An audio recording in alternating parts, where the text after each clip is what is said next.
All right, Charlie, welcome to episode 24 of the Rabbit Hole Show. Well, today, Charlie, we are going to be talking about three games each Oh, that are I guess geared towards people who might have a disability.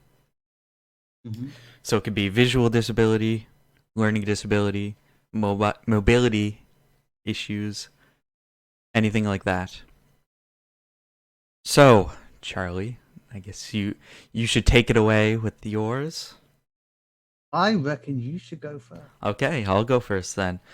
Why So, not? my Go for it. list hmm consists of one independent game, one indie game, and Okay. one in between game, and then one AAA game. What's the in between game? What does that mean? So that means like it started as an indie game, but now it's a AAA game. It'd be considered a Oh, okay. AAA game. Oh, okay. Yeah. So the first game on this list is the indie game, and Okay. it's a game called Did You Hear That? And I didn't hear that. Say that again. the premise of the game is uh, to simulate what it might be to play a game as a person who is blind. Oh, So I've never actually played this game, but from what I've seen, the premise is you are able to hear things around you, like in your headphones. The screen is black, but you have to get through a maze, and it has enemies and it has traps and things like that that you have to hmm navigate through. oh.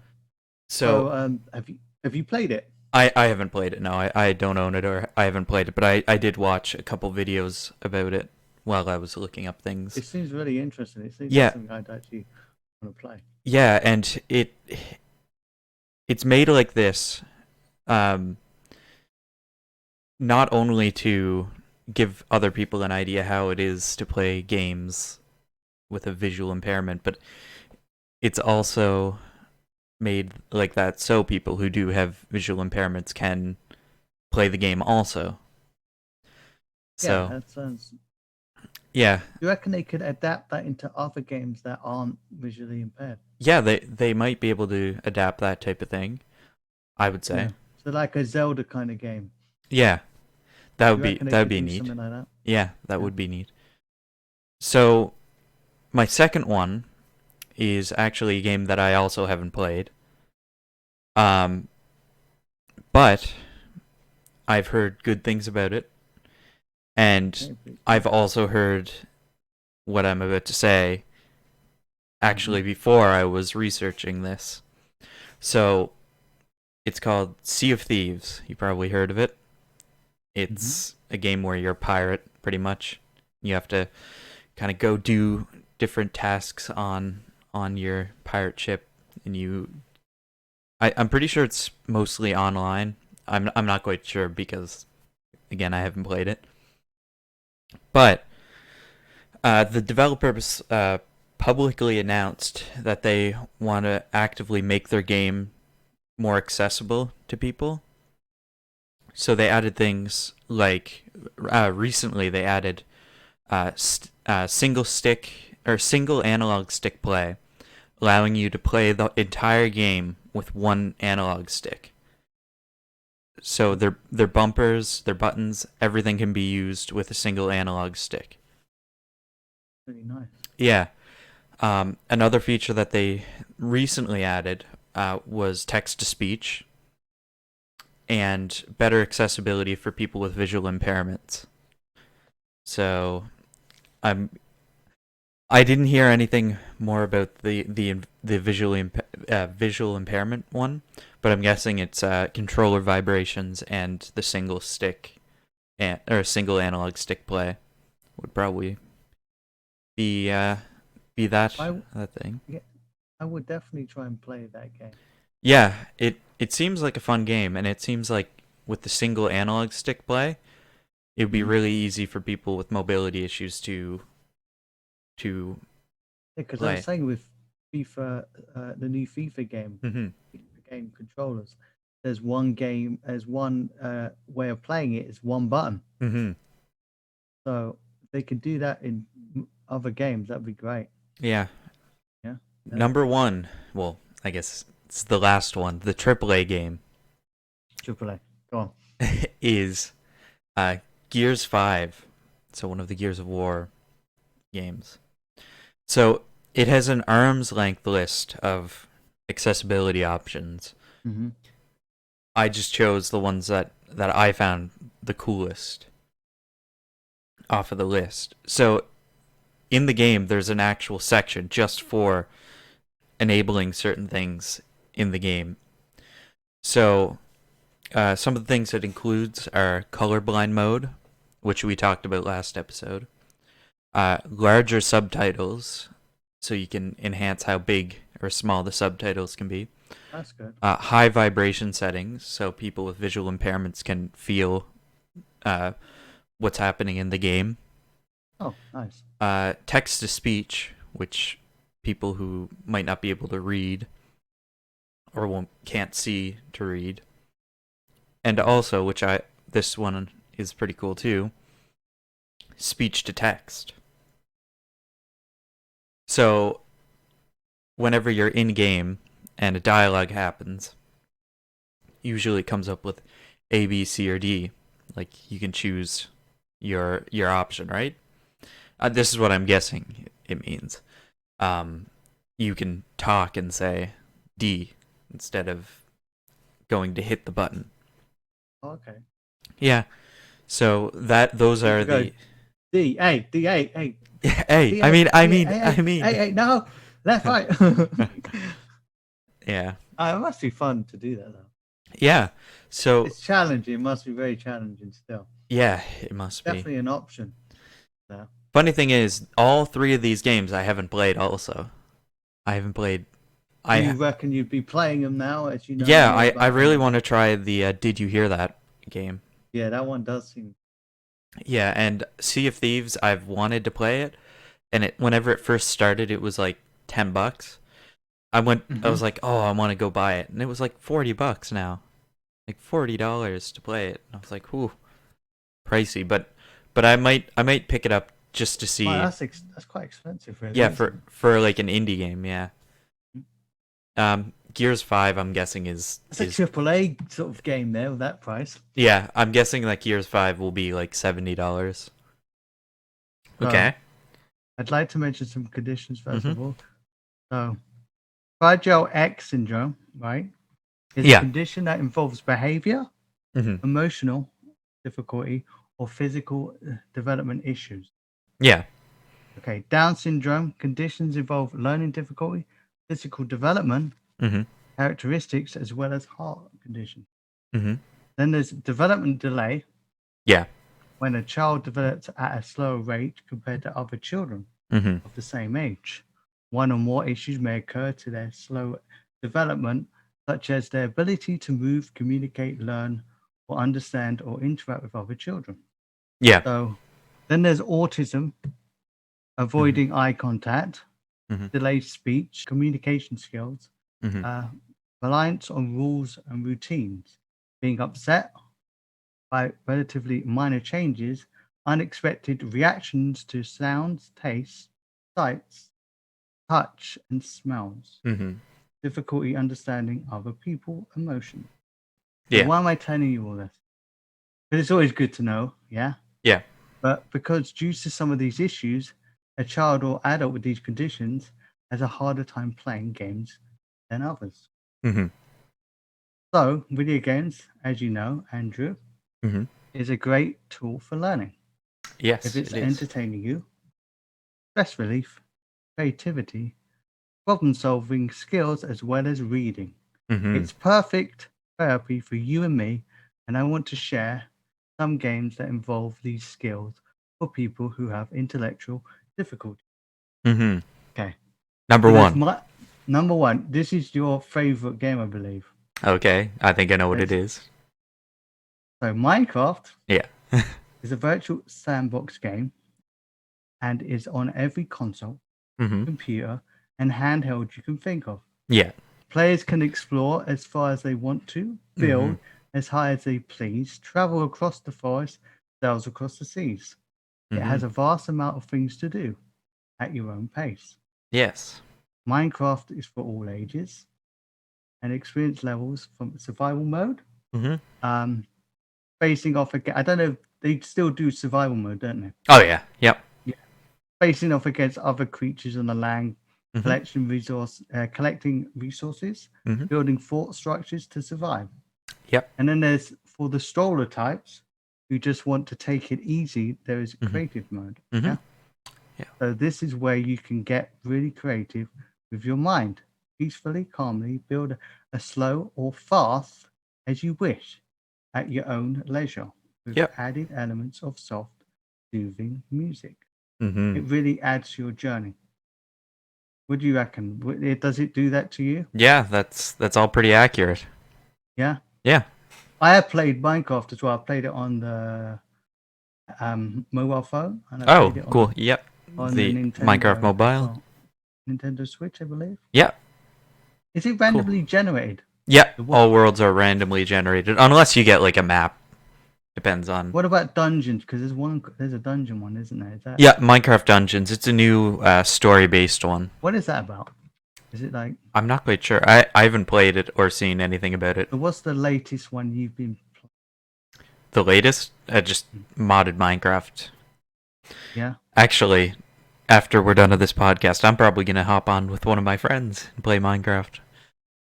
Oh, wow. Well, Minecraft is not only fun. Yeah. But it's a great learning tool for classrooms with its educational edition. Being creative, solving problems, and working together. I don't know if you ever had played the classroom edition or education. I did. I have played the classroom edition. What was that like? So, it's very similar to, like, just creative mode.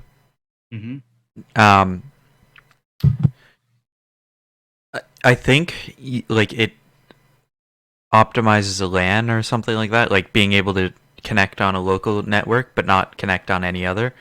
Okay. Yeah, and I believe that there's like chat restrictions and stuff like that. But Andrew. Yes. What really shines is the online community. That really sets it off as a great game. Yep. Because you play it a lot online, don't you? Yeah. Oh yeah, I do. You can set up your own private servers among friends and family. Yep. Not only that, there are even private servers that cater towards those with special needs, I believe. Yes. I don't know if you know such as Warcraft. Have you ever heard of that? No, I've never heard of that one. It was a server dedicated to children and adults with autism. Really? Created by a father who had an autistic child. Nice. And he wanted that child to have a safe space. Yeah, which is great for having a safe space for his child as well as others who need that space and can play without the stress of a regular game. I do like the private servers. You can just play among your friends. And so do I. So, my second choice. What's number I'm 2? going to choose Animal Crossing. Really? Horizon. Have you ever played that game? No, I haven't. It's very popular, Andrew. Is it? And loved internationally. Yes. By the many, young and old. Okay? And during these times of the pandemic, it's great therapy for those with anxiety, stress, and tension. The game springs you into an island, your very own island, where you encounter cute, friendly neighbors. Surrounded by fruit trees, all very colorful and bright.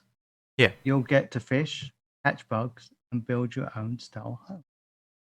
Not only that, Andrew. Yeah. You can visit your friends or family island and get jealous of their house, just like real life. Because it'll probably be better than yours. Yeah, probably. The game is very accessible with simple tasks that won't give you a headache. It's a game you can play at your own pace, just like Minecraft, as there ain't any winners or losers. It's a game perfect for everyone. Yes. There you go. It's friendly. The art is very colorful. There's no bad guys to beat. Mm-hmm. There is text to read, I believe, in the game.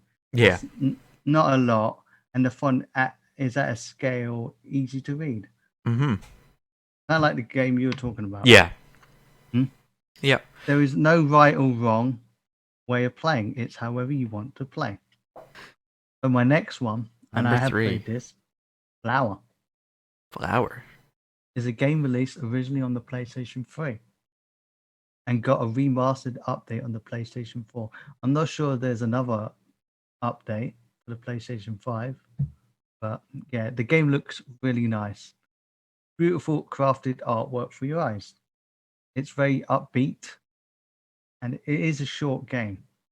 You travel the skies, the wind is your guide, breezing through fields of grass and flowers. So I remember playing Flowers, and I always thought the controls were very easy to use. Have you ever played Flowers before? Flower? No, but I'm looking at it right now. It's really nice, isn't It it? looks very nice. Mm-hmm. 3D flowers. Yeah, it looks really cool. Mm-hmm. So, wind is your traveling partner through your journey Yeah. as it guides you delicately through a number of scenarios, Mm-hmm. collecting petals, opening flowers, and experience the world around you. Again, at your own pace. I did not sense any real combat, and the story isn't, going to get anyone into an emotional state, only like a little pinch. Yeah. And there is no text or dialogue in the main game. Okay. Flowers for me is a ride, an experience, more than a typical video game. It's perfect for those who are just looking for the right amount of stimulation. Cool. Maybe short, but you get a nice satisfaction of relaxation, calmness when the game has finally finished. And those are my 3 games. It was all about calmness and just not having that stress when playing a game. Yours You are do very have, zen. yeah, very zen, I would say. So Yeah. those are my 3 games. Obviously, a lot of people have played them, but I recommend if you haven't played them, give them a go. Yeah. And if you do have learning difficulty, they're really good games to get into. Yeah. Well, I think I'm gonna pick up Did You Hear That? See what it is, and maybe even we will do a playthrough if it's great. So Charlie, for the question yes. I'm gonna ask for the comments today, Go on. Go for it. what games do you know that have good accessibility settings, or did you notice any games that had accessibility settings that you didn't think of? For example, Gears of War with its speech to text. Mm-hmm. I didn't really think about that, like saying things to get the dialogue to work. So anyway, Charlie, Mm-hmm. I think now that we got our games out of the way, we're gonna briefly talk about the Lost Gardens episode 2 that was just released Episode 2. minutes before we started. Mm-hmm. So, The Lost Gardens episode 2 is the comic that Rabbit Hole Studios has released. It's the second rendition, and I guess not rendition, second episode. Yes. And yeah, so the first one is out on comixology, the second one is out on comixology, and in some comic book stores in North America. We've got it on PEI, where I live, Nova Scotia, Newfoundland, Ontario, and we got it in a few states, I'm pretty sure. Mm-hmm. So if you guys want your local comic book store to carry it, we'll leave a link in the description, or I guess an email in the description where that company can contact. So, I guess that's all for today. Thank you for watching, and we will see you next time.